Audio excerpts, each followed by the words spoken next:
I'm here because I am a roaring lion crying out righteousness. We're going to keep a close eye on what's happening in Jerusalem and Israel in particular, as a Palestinian gunman opened up fire Friday night as Jews were coming out of temple having started their Sabbath worship on Friday evening.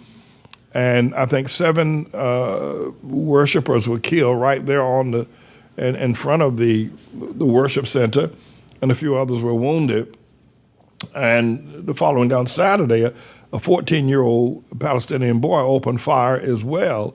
And the tensions are about as tight as they have been in the last decade or so, what's going on in Israel. And Secretary of State Anthony Blinken is over there now meeting with Benjamin Netanyahu, trying to bring down the temperature of what's happening. But I think if you know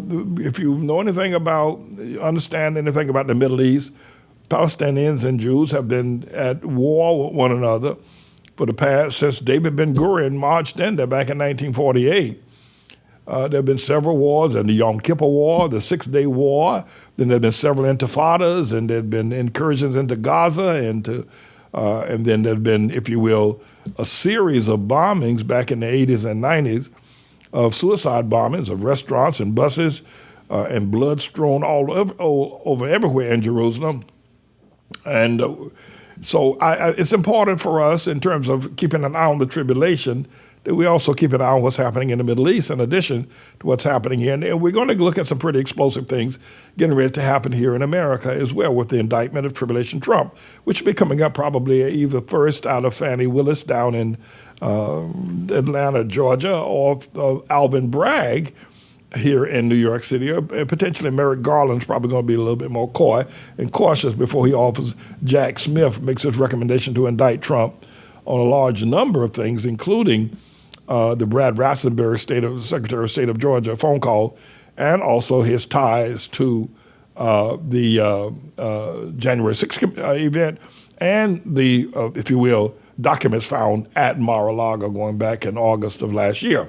So all of that's on the horizon, and I think we need to brace ourselves for these times that are coming.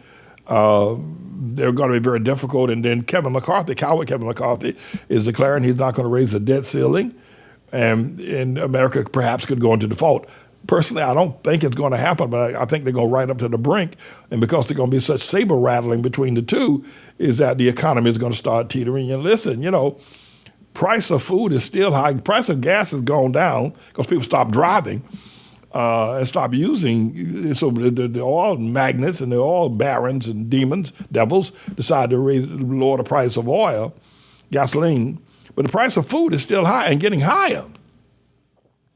I think Elizabeth told me the other day the price of eggs is $9 for a dozen eggs. That's a lot of money. $9 for a dozen eggs? Bread, milk. By the way, I heard this fellow was talking to this other fellow. He said that this fellow was talking to, he said, my brother thinks he's a chicken. So the other guy said to the fellow, why don't you take him to a psychiatrist and have him examined? He said, we would, but we need the eggs. Okay. All right. Okay. So it wasn't my timing. Y'all just don't like funny stuff.